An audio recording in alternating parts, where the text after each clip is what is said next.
sip some tea while we spilling the tea. Yeah. Real talk, real smiles, dentistry. Safe space vibes, clarity. Pull up a chair, yeah, your family. We're back. All right. You know what I think it is? You know what time I think it is? What time is it? I think it's time that we tell the tooth. Nothing but the tooth. Nothing but the tooth. And what I mean by tell the tooth, and I don't mean a tale of the tooth. We're going to talk tooth truths. All right. Things that we have seen, things that are quietly going on. Again, a lot of things are always quietly right in the background. In the background, sometimes in the foreground, but it is not really discussed. Right. Like one topic in hand that I would like to discuss today, which is everyone treated fairly? Because there is a lot of favoritism and what it quietly does to your team. Yes, that is true. There is favoritism in the dental office. Very much so. I mean, the favoritism dynamics is off the chain. Yeah. And I believe that there are a lot of team members that inwardly know this, which is why a lot of them behave in certain ways to garner favoritism. Oh, that's true. We call those brown nosers. Suck-ups. Girl, let's be nice. I'm telling the tooth. But it happens so much that it's terrible. It's really, really terrible. And the person who, I mean, I have been a favorite. Mm-hmm. I personally did not like that, you know, because I was perceived a certain way. And I never took advantage of that. But, you know, if I saw someone being mistreated, you know, I would definitely say something. You know, I was in a situation where it was between me and another young lady, and some people viewed, some of the ladies in the office viewed that I was favored more so than her. And were you though? Honestly, I personally didn't feel that, but you know how other people can see things that you can't, right? Because it's not you in the situation. Correct. So this is one of those types of things. Yes. But the moment that I saw her being mistreated, you know, I said something. I was like, hey, you know, actually, I made the boo-boo, you know, and, you know, he stayed 10 toes down in how he treated her. And I didn't understand that. I did not understand that. But yeah, why hire somebody and keep them if you don't like them? I don't get it. Whatever. So, moving on. So tell me about, have you ever been in a situation where someone else was treated and it wasn't as the favorite? So here's a dynamic that's sometimes interesting. An uneven treated differently, an uneven dynamic. An uneven dynamic, not so much favoritism, but uneven accountability. So like, you're the favorite, but and the other person necessarily isn't the favorite. They're not the outcast, but then the accountability is different because your expectation is much greater than the other person's expectation. Yes. Have you ever been in that situation? Absolutely. Okay, so this was an office that I was managing, right? And I think this is before I became officially the manager. Okay. And there was this assistant, male assistant.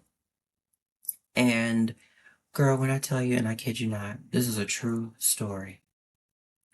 He would take naps in the middle of the day. And in the middle of the workday, we had this room where there was a massage chair for patient girl. Because when he started doing CEREC crowns, CEREC appointments would be 3 hours in the main column, right? Let me finish, girl. Okay. The main column, CEREC for 3 hours. Of course, there would be certain things that you can, maybe like a filling or something where the assistant can kind of take over. Because he would just, you know, because the doctor basically preps the tooth. The assistant comes in and scans and everything. Right. So this assistant comes in, does his part. But then when he needs to go back and assist more, because there was 2 doctors. So he would have to go and assist because they weren't, at this point, they weren't hiring another assistant. Okay. And because I've worked as an assistant, even though that's not my job, the assistant felt that I should assist because I can. But who would be at the front? There would be no one at the front. So he would expect you To shirk my responsibilities. right, abandon your to help him with his responsibility. your primary responsibility Mhm. and go and take on his primary responsibilities. Mhm. Okay. And the doctors clearly they knew it because he wasn't showing up in the room. You were. Correct. Okay. And this is what I was met with from the male doctor. No, let me start with the female doctor. She stops what she's doing. Because at this time the main doctor, he doesn't need the assistant. Right. The second doctor needs the assistant, and she's calling for him, and he's not answering because guess what? He's in that chair. Nap time. Getting his nap in. And then she comes up, Gina, can you come help me, please? Please. I really need help because he's not answering, and I don't feel like bothering with him. I can't deal with him. Can you please help me? So I will go and help. Of course, by the time I come back and start doing my job, I have checks to post, I have phone calls to return, confirmations that still need to be done, Mm-hmm. all this. And then the main doctor, this is what he meets me with. Can you please come and help me? I'm like, sure, but where's the assistant? And he's like, oh, he's off taking a nap. Please, you don't give me headaches. He gives me headaches. I don't want to be bothered with him. Can you please come help me? So I go, because I don't want to say I'm a people pleaser, Mm-hmm. but just so that way we can get through the day. Right. I would always, and this was like, it wasn't like a one day here or one day there. No, this was consistent throughout the week. And one day I finally decided to put my foot down Mm-hmm. and speak up. And, the assistant was nasty. He was very nasty. And I wasn't even nasty in my response. Mm-hmm. When he said, I need you to do da da da, I said, honestly, what I need to do is to finish my job up here because Right. I'm behind because I helped you yesterday and I'm behind on my stuff. Now, mind you, he won't even answer the phone. Like if I'm on a phone call and he's doing absolutely nothing, he will literally look at that phone ring and then go back to scrubbing instruments when you're not supposed to scrub Right, instruments. You know, just to look busy. But girl, he would put all of the instruments. I mean, now the bands were color coded for which kit, Mm-hmm. but he would wash all of the instruments. He would scrub all of the instruments, put them in the ultrasonic, and then just dump them all out. They would not be banded together. So he this allowed him to waste time to sift through and to not, so that way he appeared busier Right. than he actually should have been. Right. And the doctor caught on to this. And when he did, he asked me if I knew anyone. And I was like, well, let me reach out to one of my contacts. Do you know someone who's looking for a job? Because a lot of assistant in the assistant pool. And so you sent a gentleman my way. And so I was like, you're going to really like him. He's very seasoned. He's military. He did dentistry in the military. So he's already came out well trained. Right. And then he's gotten further education. So I think we'll be in good hands. And took him out to dinner and nothing came of it. Kept dangling the carrot that he was going to give him a job. Mm-hmm. And when the potential hires decided not to, and I asked the doctor, he was like, I hate change and I don't know. I'm like, well, if he said that, then why did you ask me? And why did you take this guy out? Right. Why did you go through all of that? On 2 dinner dates. But more importantly, he sees that he is not making the other assistant take accountability for their shortcomings. It was very uneven. And then what that in turn happened is that because a lot of the times I would internalize. Yes. And then so the emotional fallout for that there would be instances where I would literally have a panic attack at my desk. There was one patient I was so embarrassed that as I was checking her out, I started to just lose it almost right in front of her. And I had to stop what I was saying to her. And I can't remember what I was saying. Because, whenever I'm I'm finishing up with a patient, I make their next visit, I would say, I look forward to seeing you at your next visit. Tell me about, how it was. Because she used to come down from Manhattan, actually, because she lived up in New York. But she worked at one of these hedge fund things in DC or Bethesda. So she would plan all her visits because she was from the area, but she got a much better paying executive job up in Manhattan, but she still kept her medical stuff down here. And so she decided to not come back down anymore. Partially because of the situation, actually. And I'm gonna get into that in a second too. But so I was trying to wrap up as fast as I could, and I literally could not finish. I started like stuttering kind of bad, and I just said, "Excuse me," and I literally ran down the hall and I bawled. I could not. I was shaking. Girl, I felt like I was in one of those scenes in a Lifetime movie because I was literally sliding down the wall. Not sliding down the wall. Crying. I could not take it. And I told the doctor about it.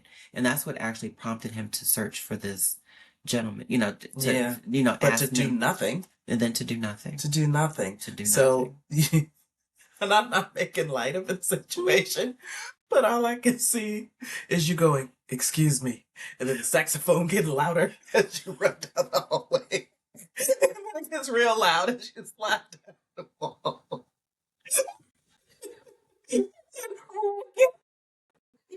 I'm sorry. I'm sorry, folks. I'd be going all over the place. But it's not dramatic, but I know you can see that from me because I'm so dainty. Yes. So I get it. Or running through the street like Angela Bass. Yeah. I get it. Yes. I get it, girl. Trust me. Yes, we can laugh about it now, but it was not funny at the time. Absolutely. It was not funny at the time. But this patient, she actually left. She left. She actually left the practice first. Because she sent me an email. She emailed me directly at work. Because she would sometimes email me her EOBs and ask me to, help her do this or can I explain whatever. And so she had my email address, and so she said, "I just wanted to check on you, see how you were doing. I heard what had happened before I came up to the front, and I am displeased about what I witnessed." And I remember this email, and I'm displeased about what I witnessed as a patient. Ooh. You have been nothing but kind and accommodating to me and my multi-scheduling issues. You have been quite gracious to me as a professional.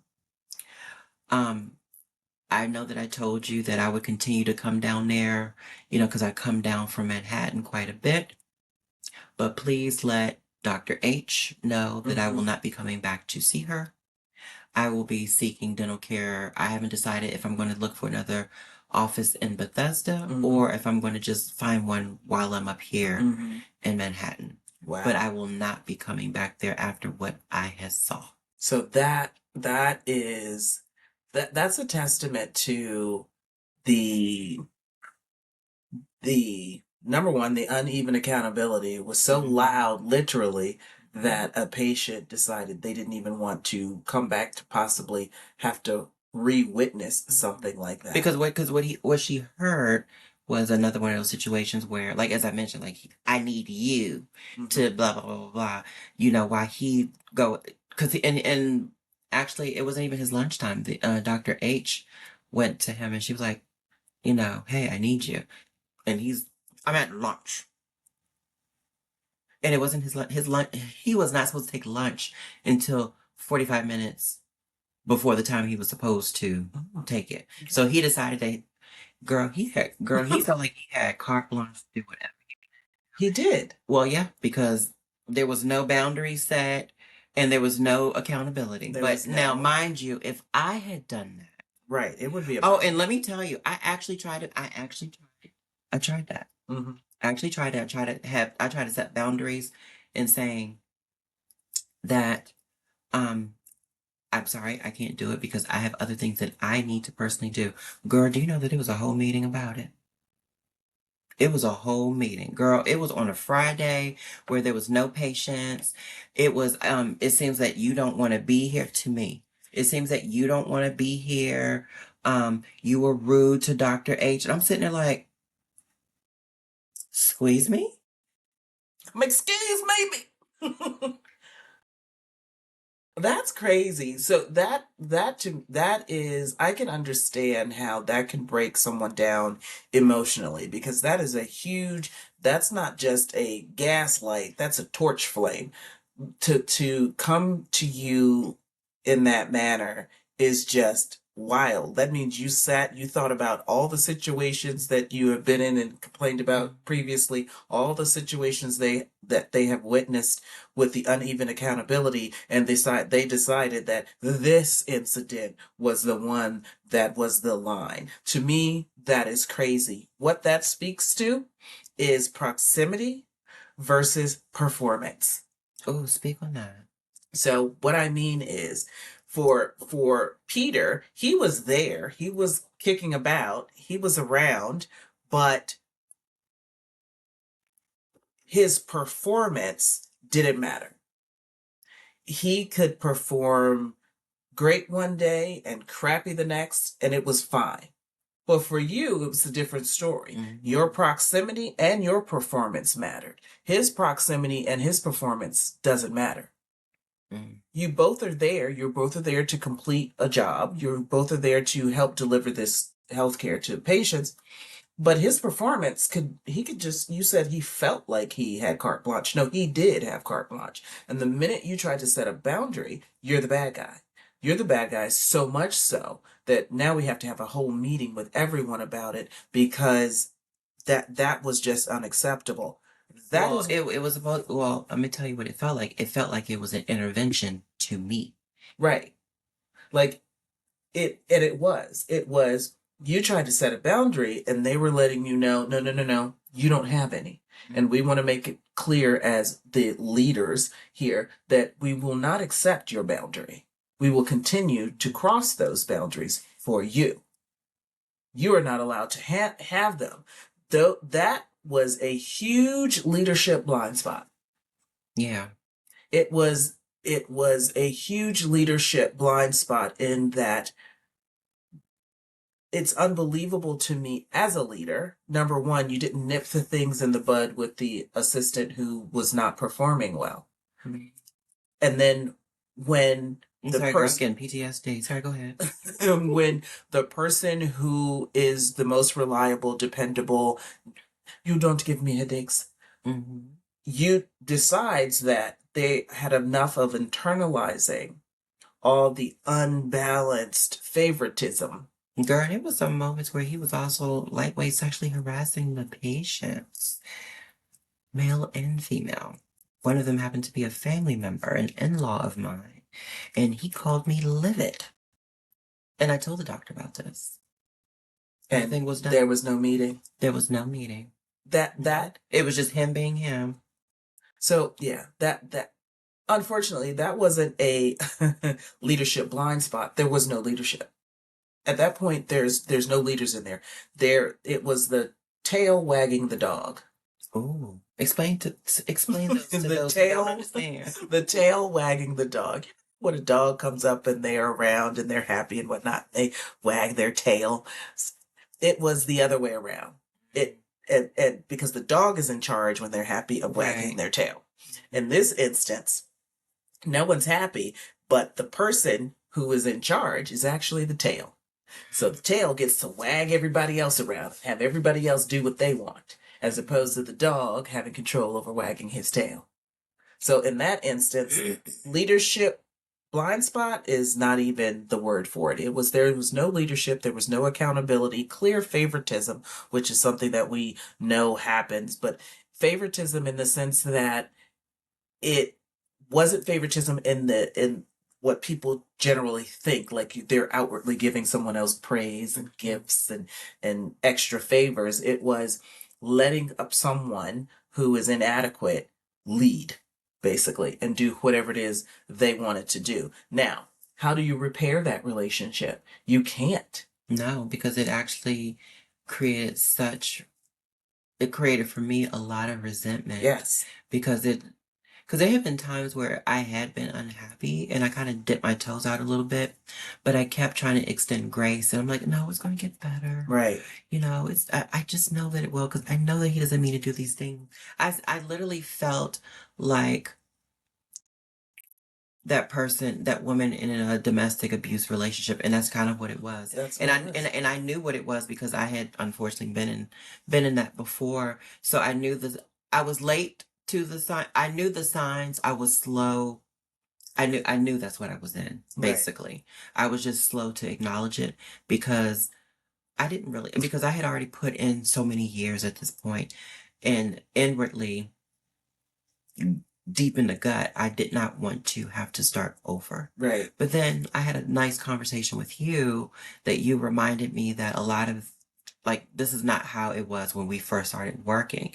Because a lot of people that, if it ain't, then they on to the next. Yeah. And it's like, it's not even really frowned upon that they have so many jobs on their resume because, you know, there's a lot of contractors out there. So there's always going to be a small window of things. Right. So it's not really judged as it used to be so harshly. Right. And a lot of people now, there's so, and that's one thing I do love about this generation, is that they do self-advocate for mental health. Yes. I do love that about this generation. I wish we had did that, but we were self-starters where this just generation is not. Right. You know, we can Right. think of things to do. They Right. can't, they have to be led and told. Right. But, you know, everything isn't going to be balanced. But yeah, when you reminded me of that, it kind of gave me reassurance that it's okay to have to start over if that's what you need to do. And in this situation, you definitely do, because it's not mentally sustainable. It's not emotionally sustainable. I was just, there was nothing, it was nothing. And let me tell you what he used to always tell me, because I would tell him, like, there was one time I had a really bad day. And I said to him, I said, you know what? Oh, because he came to me. He came to me and asked me how I'm doing. And so I said, you know what? Honestly, I would never personally put you in a position to pick between the two of us. I will just leave. And he said, oh, no, no, no, no, no. You will not go anywhere. I will get rid of him before you go anywhere. Girl, let me tell you. Shortly after the situation that we discussed earlier on about that patient that ain't coming back, shortly after that, I got an offer. I had applied, got an offer, and I decided to take it. I put in my resignation on a Friday. I got no phone call. Remember, I called you after I got off the bus and said, girl, if this goes sideways, can I head on down to your practice? Because I can't go back home until this afternoon because the buses only ran down in the morning and up in the evening. So I would be stuck. Right. So I still had my coat on, my bag in hand. I said, look, before we start today, is this going to be awkward? Straight up. You know, am I going to go or am I going to work the day until until my 2 weeks are over? And he was like, no, I understand. And I'm sorry. I dragged my heels. I should have gotten rid of him, but I didn't. But if I got rid of him, who would do my crowns? I'm sorry, that's not funny, but that's ludicrous. He had a prime assistant. Ready to go. That could do ready all to of go. Drop right in the lap. Didn't have to do no working interview. You know, he came armed to the teeth with the with the references and the skills because he's military, like yourself. So, girl, no. Nope. He had no intentions, really, of being accountable, holding Absolutely. the other person accountable. Right. He was just hoping that you would continue to hang on as you had been.